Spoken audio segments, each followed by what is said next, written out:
সন্ধ্যের পরে ঢাকার রাজপথে লাঠিসোঁটা হাতে মাঠে নেমেছে নিষিদ্ধ সংগঠন ছাত্রলীগ ও আওয়ামী লীগের নেতাকর্মীরা। রাতের মধ্যেই শেখ হাসিনাকে দেশে ফিরিয়ে এনে ক্ষমতায় বসাবে সাধারণ জনতা। কপাল পড়ল ডক্টর ইউনূসের। Awami League is coming back. Sheikh Hasina just India থেকে মাথাটা তুলে দেখতেছে, আর একটু বেশি লাইগা যাবেন, দেখবে যে ফাঁক দিয়ে আওয়ামী লীগ ঢুকে যাবে। আওয়ামী লীগ যখন ঢুকে যাবে তখন বুঝবেন কত ধানে কত চান। আমি মনে করি যে এই উপদেষ্টাদের আসলে বিষ খেয়ে মরে যাওয়া উচিত।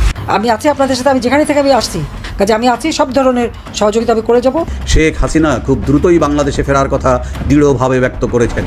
আসসালামু আলাইকুম দর্শক, এই মুহূর্তে পাওয়া সবচেয়ে বড় ব্রেকিং নিউজ দেখতে চলেছেন। শেখ হাসিনাকে দেশে ফিরে আনার জন্য সারা দেশ এখন উত্তাল হয়ে পড়েছে। ঢাকার রাজপথে আওয়ামী লীগের নেতাকর্মী সহ ছাত্রলীগের যত নেতাকর্মী আছে সব মাঠে নেমে গিয়েছে, লাঠিসোঁটা হাতে মাঠে নেমে গিয়েছে শেখ হাসিনাকে দেশে ফিরে আনার জন্য। সেই সাথে ডক্টর ইউনূস যদি পদত্যাগ করতে না চায়, ডক্টর ইউনূসের ঘাড়ে পাড়া দিয়ে পদত্যাগের ঘন্টা বাজিয়ে দিতে হবে। আজকের নিউজটা হতে যাচ্ছে আওয়ামী লীগের জন্য সবচেয়ে বড় সুসংবাদের নিউজ, তাই অবশ্যই আজকের নিউজটা শেষ পর্যন্ত দেখবেন।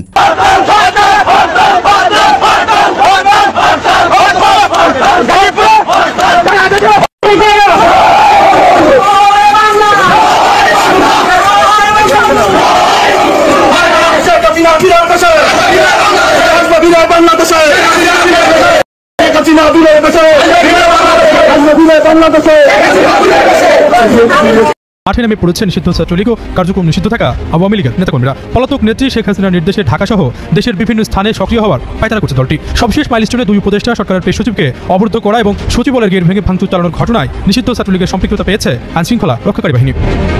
দেশে জুড়ে নজিরবিহীন তাণ্ডব চালানোর পরিকল্পনার কথোপকথন এর মধ্যে সামাজিক যোগাযোগ মাধ্যমে ছড়িয়ে পড়েছে, যাতে দেখা যায় ছাত্রদের সাথে মিশে গিয়ে দুর্বার আন্দোলনের নির্দেশ দিচ্ছেন পলাতক নেতারা। চলমান এই পরিস্থিতি নিয়ে আইজিপি বাহারুল আলম যুগান্তরকে বলেন, আওয়ামী লীগের অপশক্তি এবং নিষিদ্ধ ছাত্রলীগের বিরুদ্ধে আমাদের সাঁড়াশি অভিযান চলমান রয়েছে। সম্প্রতিকালে মাইলস্টোন এবং সচিবালয়ের ঘটনায় আমরা ছাত্রলীগের 5 জনকে এর মধ্যে গ্রেপ্তার করেছি। এছাড়াও শিক্ষার্থীদের আন্দোলনের সময় মঙ্গলবার সচিবালয়ে যিনি শেখ হাসিনাকে ফিরিয়ে আনার স্লোগান দিয়েছিলেন তাকেও গ্রেপ্তার করেছি। আগামী জাতীয় সংসদ নির্বাচনকে কেন্দ্র করে পরিস্থিতি ঘোলাটে করতে শেখ হাসিনা নিজেই নিয়মিত অডিও বার্তা দিচ্ছেন। দিল্লিতে বসে হরতাল, অবরোধ, বিক্ষোভ মিছিলের মতো কর্মসূচি ঘোষণা করছেন। শেখ হাসিনা সহ আওয়ামী লীগের বিদেশে বিলাসী জীবনযাপন করা নেতাদের কথায় দেশে থাকা নেতাকর্মী সমর্থকরা রাজনীতির ফাঁদে পা দিয়ে হুটহাট মাঠে নামছেন, রাজপথে ছুটিকা মিছিল করছেন। তবে পুলিশ সহ আইন প্রয়োগকারী সংস্থার সদস্যদের কঠোর পদক্ষেপে তারা এখন পর্যন্ত খুব একটা সফল হতে পারেনি। এর আগে টুঙ্গিপাড়ায় কবর ভাঙা হবে এমন অপপ্রচার চালিয়ে গোপালগঞ্জের সাধারণ মানুষকে উস্কে দিয়ে সহিংসতা ঘটিয়েছে দলটি। এছাড়াও গণ অভ্যুত্থানের পক্ষে শক্তি বলে বিবেচিত বড় রাজনৈতিক দলগুলোর মধ্যে কয়েকদিন ধরে যে অনৈক্য তৈরি হয়েছে, এই সুযোগটিকেও নিজেদের মোক্ষম অস্ত্র হিসাবে কাজে লাগাচ্ছে কার্যত নিষিদ্ধ হয়ে দলটি। আওয়ামী লীগের ফেরার আলামত শুরু হয়ে গেছে। হাসনাত সহ অনেকেরই ঘুম হারাম হয়ে গেছে। অনেকেই মনে করেছিল যে আওয়ামী লীগ ফিরবে না, ফিরতে পারবে না, কিন্তু বাস্তবিক প্রেক্ষাপটে দিন যত যাচ্ছে আলোচনা তত পাল্টে যাচ্ছে, দিন যত যাচ্ছে আওয়ামী রাজনীতি তত ফিরে আসছে। একই সাথে আপনাদেরকে আমি যদি বলি, আওয়ামী লীগের ব্রাহ্মণের ইতিহাস, আওয়ামী লীগের অধ্যায় বাংলাদেশের রাজনীতির মাঠ থেকে মুছে ফেলা যাচ্ছে না। আপনি টিভির পর্দায় দর্শকের খবর শুনলেন, আপনি দেখবেন যে আওয়ামী লীগ ছাড়া কোনো কথা হচ্ছে না। আপনি বিভিন্ন পেপার পত্রিকায় লেখালেখি করতে গেলে আপনি আওয়ামী লীগ ছাড়া লিখতে পারবেন না। বিভিন্ন আড্ডাখানা থেকে শুরু করে চা স্টল, তারপরে আপনার বাজার, বিভিন্ন মোড়ে মোড়ে যখন আপনি গল্প করবেন শহর বন্দর নগরীতে, অথবা আপনি বন্ধুর সাথে গল্প করছেন, ওই জায়গাতেও কিন্তু আওয়ামী লীগের প্রসঙ্গটা উঠে আসছে। এখানে একটা বিষয় স্পষ্ট যে আওয়ামী লীগের চ্যাপ্টার এখন পর্যন্ত ক্লোজ করা যায়নি। মানে 11 মাস যেখানে অন্তর্বর্তী সরকার ব্যর্থ হয়েছে, বাকি দিনগুলো আওয়ামী লীগের চ্যাপ্টার ক্লোজ করতে পারবে না, এটা স্পষ্ট একটা বার্তা। যাই হোক, আমি একজন বর্তমান সময়ে আলোচিত নেতা, আলোচিত বা জনপ্রিয় ব্যক্তি, তার বরাদ দিয়ে আজকে কিছু উদাহরণ বা আমার যে দাবি যে আওয়ামী লীগের ফিরে আসার আলামত শুরু হয়ে গেছে, একই সাথে হাসনাত সহ অনেকেরই ঘুম হারাম হয়ে গেছে। এই প্রেক্ষাপটে আপনাদের সামনে আজকে তুলে ধরার চেষ্টা করবো এবং একই সাথে খুবই যৌক্তিক কথাগুলো বলবো ইনশাআল্লাহ, অবশ্যই মনোযোগ সহকারে শুনবেন। আমরা শুরু থেকে হাসনাত আব্দুল্লাহর বক্তব্যের দিকে যাবো, তিনি কি বলেছেন আর কেন তিনি তার ঘুম হারাম হয়ে যাচ্ছে। আর বিশেষ করে একটা কথা আমি বারবার বলে থাকি, হাসনাত আব্দুল্লাহ সহ যারা বিশেষ করে জুলাই আন্দোলনের নেতৃত্ব দিয়েছে এবং একই সাথে বর্তমান রাজনীতির যারা স্টেক হোল্ডার, এদের কাছে কিন্তু বিভিন্ন তথ্যপাত্রগুলো বেশি থাকে, বিভিন্ন গোয়েন্দা রিপোর্ট বলেন আর বিভিন্ন রাজনীতির তথ্যপাত্রগুলো আমাদের চাইতে অনেক গুণ তাদের কাছে বেশি থাকে। এবং হাসনাত আব্দুল্লাহ যে মন্তব্যগুলো করেছে, এই মন্তব্যগুলোর আলোকেই স্পষ্ট হয় যে আওয়ামী লীগের ফেরার একটা বার্তা আকাশে বাতাসে ঝনঝন করে আসছে। মানে আওয়ামী লীগের ফেরার আলামত অলরেডি বাংলাদেশে চালু হয়ে গেছে শুরু থেকে। এখন হাসনাত আব্দুল্লাহ একটা মন্তব্য করেছেন, বিএনপি করেন, জামাত করেন, আপত্তি নেই, কিন্তু আওয়ামী লীগের সাথে সক্ষমতা মানবো না। তিনি বলছেন যে আপনি জামাত করতে পারেন, আপত্তি নেই, বিএনপি করতে পারেন, আপত্তি নেই, কিন্তু আপনি আওয়ামী লীগ করে আপনার সাথে আপত্তি রয়েছে। মানে কি বলবো আমি আপনাদেরকে, যে যদিও কথাটা অযৌক্তিক কথা, একেবারে বলবো যে এই কথা কিভাবে বিশ্লেষণ করবেন আমার ভাষা নেই, যে এই কথা কিভাবে আমি বিশ্লেষণ করবো। কেন আওয়ামী লীগ একটা রাজনৈতিক দল, মানুষের ভালো লাগা খারাপ লাগে, এই দলের মানুষের আছে, আবেগ আছে, বাট এই দলকে আপনি নিষিদ্ধ করেছেন ভালো কথা, কিন্তু এই দলকে পছন্দ করবে সেটা আপনি মানবেন না, আপনার জেলাস হবেন, এটা কিন্তু হতে পারে না রাজনীতি মাঠে। এই বিষয়গুলো কিন্তু একদিন তীব্র প্রতিক্রিয়া জনগণ দেখাবে। যাই হোক, তিনি এটা কোথায় বলেছেন, 23 জুলাই বিকেলে কুমিল্লা শহরে টাউন হল মাঠে এই মন্তব্য করেন হাসনাত আপনার কুমিল্লায় মন্তব্য করেছেন। তারপর তিনি কি বলেছেন দেখেন, মাইলস্টোন বিমান দুর্ঘটনায় আওয়ামী লীগ আলুপুরা খেতে এসেছিল, ওখানে আওয়ামী লীগ আলুপুরা খেতে এসেছিল। কথা কি বলবো, যদিও তিনি খুবই জনপ্রিয় একজন ব্যক্তি, এই উল্টোপাল্টা কথার কারণে তা কিন্তু খুব কম সময়ের মধ্যে অজনপ্রিয়তা হয়ে যায়। তার কোনোভাবে আওয়ামী লীগ ফিরে আসলে মানুষকে বাঁচতে দেবে না, এখানে মানুষকে বাঁচতে দিবে না নাকি হাসান আব্দুল্লাহকে বাঁচতে দিবে না? সাধারণ মানুষের কি করবে আওয়ামী লীগ? আওয়ামী লীগ কি এসে সাধারণ মানুষকে হত্যা করবে, খুন করবে? কারণ যদি আওয়ামী লীগ আসে সাধারণ মানুষের উপর ভর করে আসবে, সেখানে হাসান আব্দুল্লাহর উপর ভর করে আসবে না। এই বিষয়টা বুঝতে হবে। এখানে ভয় হাসান আব্দুল্লাহ থাকতে পারে, কিন্তু সাধারণ মানুষের ভয় নেই। যদি হাসান আব্দুল্লাহ আওয়ামী লীগের সাথে অন্যায় করে, আওয়ামী লীগ যেদিন ফিরুক না কেন, হাসান আব্দুল্লাহ যদি জীবিত থাকে তখন কিন্তু তার শাস্তি দেবে। যখন আমরা দেখতে পাচ্ছি যে হাসান আব্দুল্লাহ আওয়ামী লীগের উপর চড়াও হয়েছে, এটা কি প্রতিশোধ নেবে না? অবশ্যই প্রতিশোধ নেবে কোনো একদিন, যদি তার ফিরে আসতে পারে। বাট এটা হাসান আব্দুল্লাহ জনগণকে বোকা বানানোর চেষ্টা করছে যে আওয়ামী লীগ ফিরে আসলে মানুষকে বাঁচতে দেবে না। এটা সম্পূর্ণ মিথ্যা কথা। হতে পারে হাসান আব্দুল্লাহকে বাঁচতে দেবে না। তারপরে তিনি কি বলছেন? কুমিল্লায় জামাত বিএনপিকে নির্যাতন করা হয়েছে। শুধু কুমিল্লায় নয়, সারা বাংলাদেশে জামাত বিএনপিকে নির্যাতন করা হয়েছে। কেন শুধু কুমিল্লায় নির্যাতন করা হয়েছে? আমি দেখেছি আপনার বাংলাদেশের টেকনাফ থেকে রূপসা থেকে পাতুরিয়া সর্বত্র জায়গায় জামাত বিএনপিকে নির্যাতন করা হয়েছে। দেশের স্বার্থে ফ্যাসিবাদ বিরোধী রাজনৈতিক দলগুলোকে ঐক্যবদ্ধ থাকতে হবে। দেশের স্বার্থে ফ্যাসিবাদী রাজনৈতিক দলগুলোকে ঐক্যবদ্ধ থাকতে হবে, এটা তার আহ্বান। বাস্তবিক প্রেক্ষাপটে ঐক্যবদ্ধ থাকবে কিনা সেটা রাজনৈতিক দলগুলোর সিদ্ধান্ত। কিন্তু আমরা গত 11 মাসের যে পারফরমেন্স, সেখানে ঐক্যবদ্ধ থাকার আলামত লক্ষণ কোনো কিছু দেখতে পাইনি। মানে ফ্যাসিবাদ দলগুলোর মধ্যে এক ধরনের ভয় ভিতরে ঢুকে গেছে যে আমরা এক ফ্যাসিবাদকে দূর করে আরেক ফ্যাসিবাদের কবলে পড়ে গেছি। আমরা কাকে বিশ্বাস করব? ওই রাজনৈতিক দলগুলো এখন বিপর্যয়ের মধ্যে পড়ে গেছে, বিপদের মধ্যে পড়ে গেছে। তারা মনে করছে যে এই বর্তমান যারা ফ্যাসিবাদ হয়ে উঠছে তাদের চাইতে আওয়ামী ফ্যাসিবাদ অনেক ভালো ছিল, অনেক সুন্দর ছিল, তাদের কার্যক্রম আচার আচরণ খুব একটা এদের মতো প্রমোশন করেনি। মানে ওই রাজনৈতিক দলগুলো ভয় পাচ্ছে যে এখন এরা যে প্রমোশন করছে এটার সাথে টিকাটাই তাদের জন্য মুশকিল হয়ে আছে, চ্যালেঞ্জের বিষয়টা হয়েছিল। যাই হোক, তারপরে তিনি কি বলছেন? রাষ্ট্রীয় বৈষম্যের শিকার হয়েছে কুমিল্লা। রাষ্ট্রীয় বৈষম্যের শিকার হয়েছে কুমিল্লা। তিনি বলছেন যে রাষ্ট্র কুমিল্লার প্রতি বৈষম্য শিকার করেছে, সেটা শেখ হাসিনা বলে।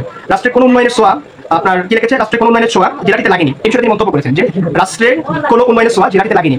হাসান আব্দুল্লাহর মতো জোড়া অভ্যুত্থানের স্টেক হোল্ডার, এই স্টেক হোল্ডাররা যখন বলে আওয়ামী লীগের পুনর্বাসন হচ্ছে, এই কথাটাকে মিথ্যা প্রমাণ করার কোনো যৌক্তিকতা বা অযৌক্তিকতা নেই। মানে এটা যৌক্তিকতা যে এদেশে আওয়ামী লীগ পুনর্গঠন হবে আর রাজনীতি করবে। এই বিষয়গুলো এদেশের আপামর জনগণ থেকে শুরু করে এদেশের বুদ্ধিজীবী চিন্তক সবাই বিশ্বাস করে যে তারা কোনো না কোনো একদিন আসবে, কোনো না কোনো একদিন প্রত্যাবর্তন করবে। আর এই বিষয়গুলো যখন হাসান আব্দুল্লাহর মতো নেতারা বলে তখন এই বিষয়গুলো তারা হাইপ হয়ে যায়, আর কিন্তু খুব গভীর হয়ে যায় যে সত্যিকার অর্থে কখন জানি শেখ হাসিনা আসে, আওয়ামী লীগ ফিরে আসে, সবার ঘুম হারাম হয়ে যাবে, একে টিকে থাকতে পারবে না। এই বিষয়গুলো হাসান আব্দুল্লাহর মতো নেতারাই কিন্তু মনে করে। মানে সর্বোপরি যে বিষয়টা আপনাদেরকে বলতে চাচ্ছি যে সত্যিকার অর্থে আওয়ামী লীগের পুনর্বাসনের আলামত দেখা যাচ্ছে, এটা হয়তো খুব শীঘ্রই সত্যিতে পরিণত হতে পারে। আমি আছি আপনাদের সাথে, আমি যেখানে থেকে আমি আসছি।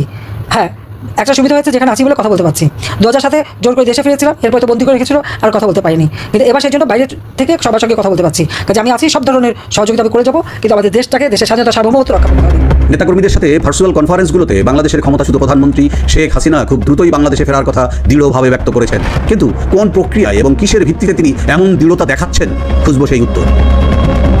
গত রোববার ভারতে অনুষ্ঠিত হয়েছে বর্ষাকালীন সর্বদলীয় বৈঠক। ভারতের নিরাপত্তার সাথে জড়িত হওয়ায় সেখানে অবধারিতভাবে বাংলাদেশের বিষয়টিও আলোচিত হয়েছে বলে জানা গেছে। এর আগেও বাংলাদেশ প্রসঙ্গে ভারতের সর্বদলীয় বৈঠকে আলোচনা হয়েছিল এবং সেটি ভারতের গণমাধ্যমেও এসেছিল।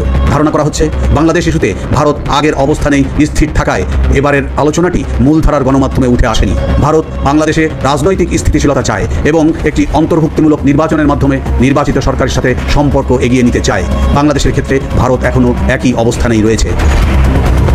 কিন্তু বাংলাদেশের অভ্যন্তরীণ রাজনীতিতে মৌলবাদীদের উত্থান, আওয়ামী লীগের নেতাকর্মীদের পাইকারি দরে নির্যাতন ও আইন শৃঙ্খলার অবনতির প্রেক্ষিতে বেশ কিছু পদক্ষেপ ইতিমধ্যেই গ্রহণ করেছে ভারত। দেশটি শত্রু দেশের তালিকায় বাংলাদেশকে 5 নম্বরে স্থান দিয়েছে, যার ফলে বাংলাদেশের অন্তর্বর্তী সরকার ম্যাঙ্গো ডিপ্লোমেসির দিকে হাঁটলেও ভারত তাতে পাত্তা দেননি। ডক্টর ইউনূসের পাঠানো আমগুলো বাংলাদেশ দূতাবাসেই রয়ে গেছে বলে কূটনৈতিক সূত্রের বরাতে জানা গেছে। ভারতের কোনো নিরাপত্তা বিশ্লেষক দাবি করছেন বাংলাদেশ থেকে জীবন ভয়ে পালিয়ে যাওয়া হাজার হাজার আওয়ামী লীগ নেতাকর্মীদের আশ্রয় দিয়েছে ভারত। পাশাপাশি সীমান্তেও শিথিলতা দেখাচ্ছে দেশটি। তার দরুন ভারতের অভ্যন্তরীণ নিরাপত্তা মারাত্মক ঝুঁকির মধ্যে পড়েছে। এই অবস্থা থেকে দ্রুত উত্তরণের লক্ষ্যে জীবন সংখ্যায় পালিয়ে আসা আওয়ামী লীগ নেতাকর্মীদের বাংলাদেশের ফেরত পাঠাতে চায় ভারত। একই সঙ্গে ভারত ঘনিষ্ঠ হিসেবে পরিচিত শেখ হাসিনাকেও বাংলাদেশে প্রত্যাবর্ষণ করতে চায় দেশটি। এক্ষেত্রে শেখ হাসিনাও তার নেতাকর্মীদের নিরাপত্তা নিশ্চিত করতে যা যা করা দরকার তাই করতে প্রস্তুত ভারত। তবে আওয়ামী লীগের কোনো নেতাকর্মী যেমনটি ভাবছেন যে ভারত শেখ হাসিনাকে প্রধানমন্ত্রী হিসেবে ক্ষমতায় বসিয়ে দিবে, এমন কোনো আকাশকুসুম কল্পনা করতে নিষেধ করেছে ভারতের রাজনৈতিক বিশ্লেষকেরা। তারা বলছেন শেখ হাসিনার নিরাপত্তা নিশ্চিত করেই তাকে বাংলাদেশে ফেরত পাঠানো হবে, যেন তিনি নির্বিঘ্নে আইনি লড়াইয়ে নামতে পারেন।